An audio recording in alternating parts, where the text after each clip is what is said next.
How's it going, everybody? We're going to read article, I believe this is 5 or 4. I'm not too up to date with my Roman numerals yet.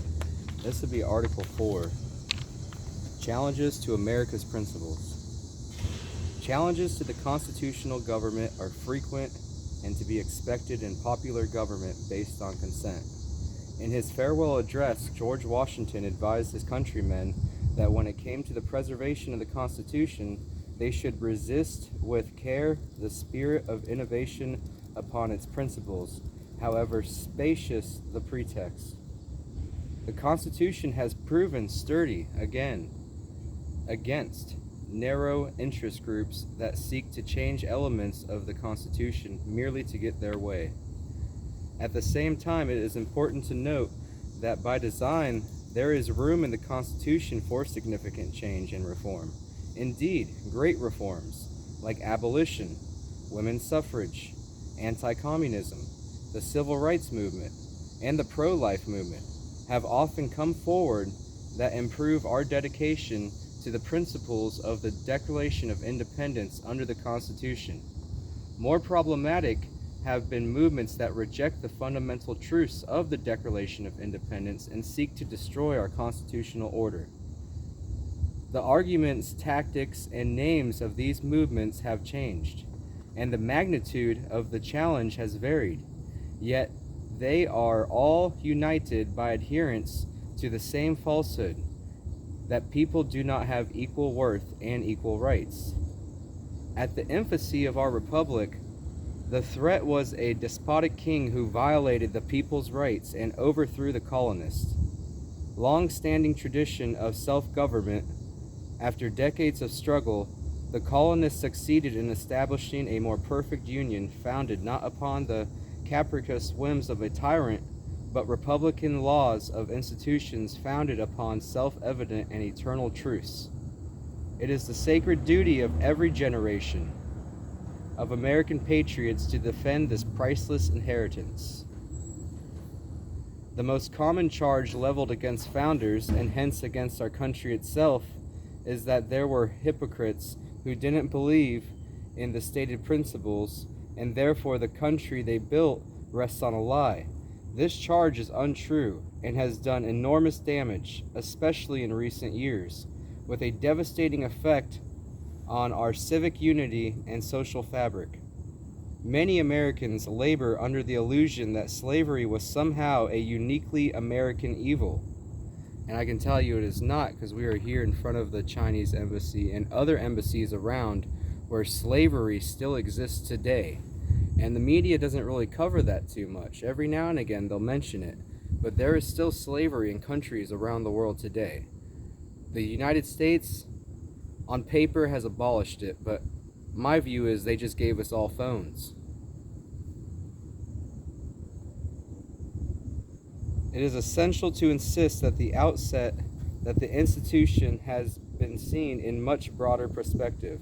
It is very hard for people brought up in the comforts of modern America, in a time which the idea that all human beings have inviolable rights and inherent dignity is almost taken for granted, to imagine the cruelties and enormities that were endemic in earlier times. But the unfortunate fact is the institution of slavery has been more the rule than the exception throughout human history.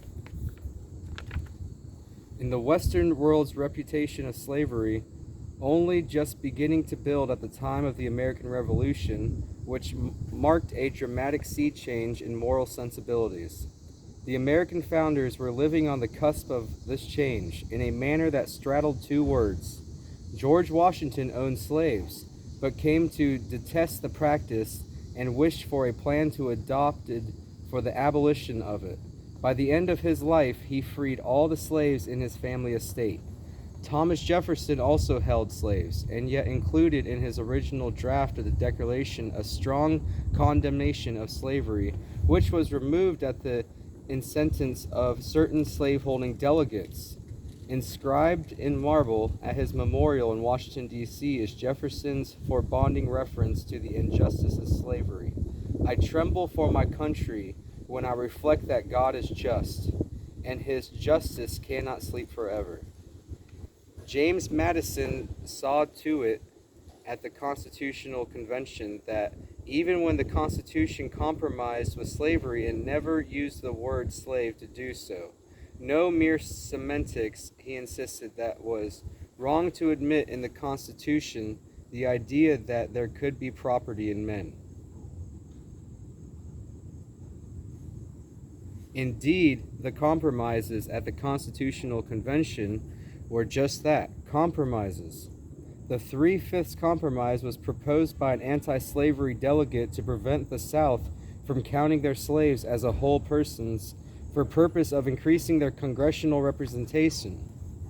This so-called fugitive slave cause, perhaps the most hated protection of all, accommodated pro-slavery delegates, but was written so that the Constitution did not sanction slavery in the states where it existed.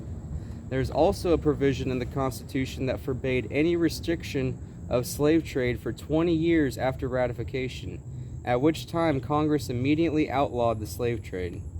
The First Continental Congress agreed to discontinue the slave trade and boycott other nations that engaged in it, and the Second Continental Congress reaffirmed the policy.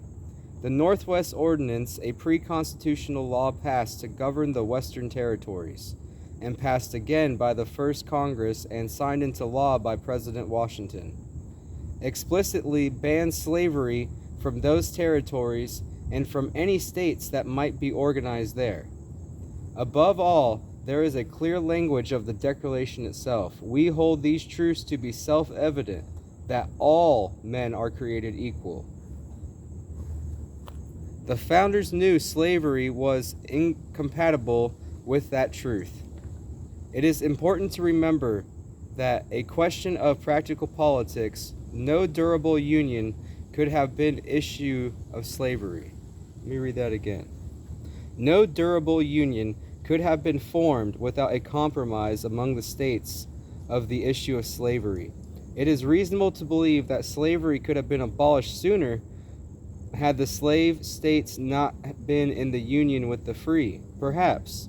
But what is momentous is that a people that included slaveholders founded their nation on the proposition that all men are created equal.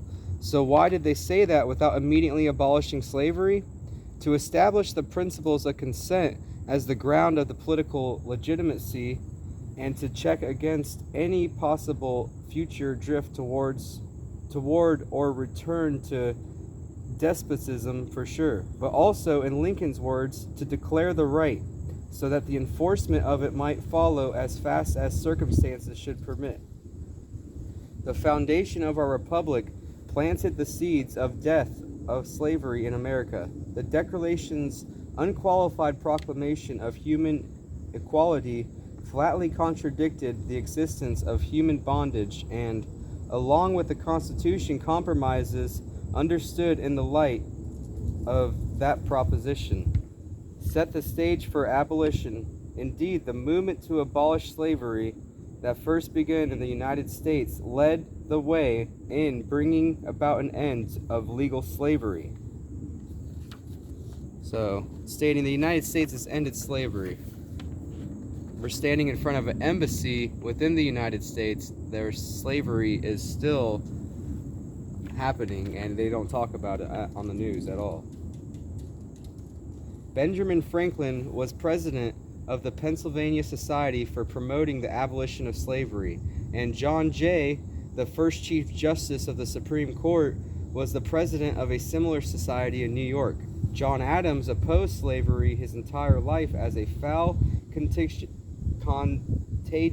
in the human character and an evil of colossal magnitude. Frederick Douglass had been born a slave, but escaped and eventually became a prominent spokesman for the abolitionist movement. He initially condemned the Constitution, but after studying its history came to insist that it was a glorious liberty document and that the Declaration of Independence was the right bolt to the chain of your nation's destiny. And yet, over the course of the first half of the 19th century, a growing number of Americans increasingly denied the truth at the heart of the founding. Senator John C. Calhoun of the South Carolina famously rejected the Declaration's principles of equality as the most dangerous of all political error and a self-evident lie. He never doubted that the founders meant what they said. To this rejection, Calhoun added a new theory in which the rights inhere not in every individual by the laws of nature and of nature's God, but in the groups of races according to historical evolution. The new theory was developed to protect slavery. Calhoun claimed it was a positive good, and specifically to prevent lawful majorities from stopping the spread of slavery into federal territories where it did not exist. This is a quote here, we live in an age of science and of abounding accumulation of material things. These did not create our declaration. Our declaration created them. The things of the Spirit come first, unless we cling to that.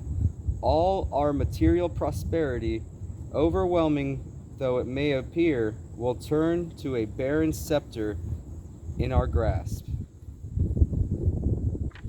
In the way our fathers originally left slavery, and that quote was Calvin Coolidge, by the way. In the way our fathers originally left slavery, the institution was in the course of ultimate extinction, and the public mind rests in the belief that progressives believe that America's original software, the founding document, belief that it was in the course of ultimate extinction. Abraham Lincoln observed in 1858, all I have to ask or desired anywhere, is that it should be placed back again upon the basis that the fathers of our government originally placed it upon. This conflict was resolved, but at a cost that more than 600,000 lives. Constitutional amendments were passed to abolish slavery, grant equal protection under the law, and guarantee the right to vote regardless of race. Yet the damage done by the denial of core American principles and by the attempted substitution of a theory of group rights in their place proved widespread and long-lasting. These, indeed, are the direct ancestors of some of the destructive theories that today divide our people and tear at the fabric of our country. And these are things that are being pushed in the narrative today, and really what it defines to is Marxism. Marxism is the beginning of communism.